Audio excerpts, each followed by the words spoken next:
These 3 simple steps are exactly what helped my landscape paintings go to the next level, and they'll do the same for yours. The first thing I changed was how I paint my skies.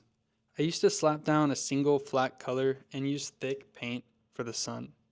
The problem is, a flat sky provides zero atmosphere for your landscape, and that thick paint on the sun actually brings it forward, the exact opposite of wanting to make it look like it's extremely far away. So step 1 is creating atmosphere with a clean, soft sky gradient. And I like to give it a sunset look. And to do this, my favorite combination is using pastel yellow, pink, and purple. And you can easily do this with a large flat brush and a little bit of water.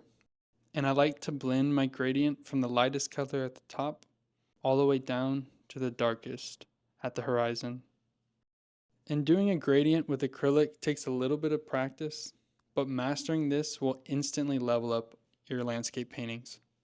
And finally, to keep the sky feeling super soft and distant, I like to grab a little bit of white with a dry brush and gently put it on the canvas.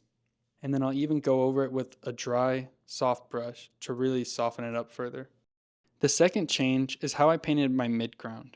I used to block it in with one solid dark color, but the issue with that is you want to save your darkest, most saturated color for the part of your landscape that is the closest to the viewer.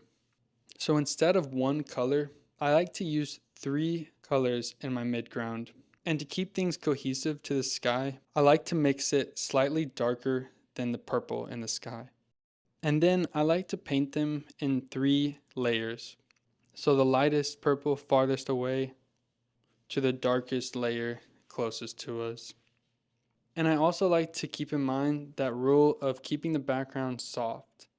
So I'll also take a dry brush and go over the hard edges in my distant mountains.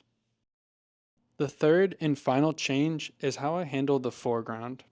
I used to kind of rush through this part, painting my nearby trees with little detail, which ended up turning them into just giant blobs.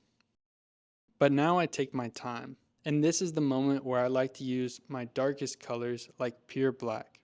And I allow this layer to be as textured as I want. And what that does is against that really soft background, it pushes everything right in your face.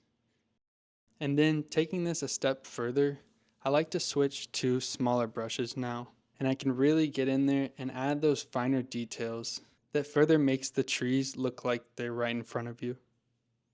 Implementing these 3 changes will seriously transform your landscapes, just like they did mine.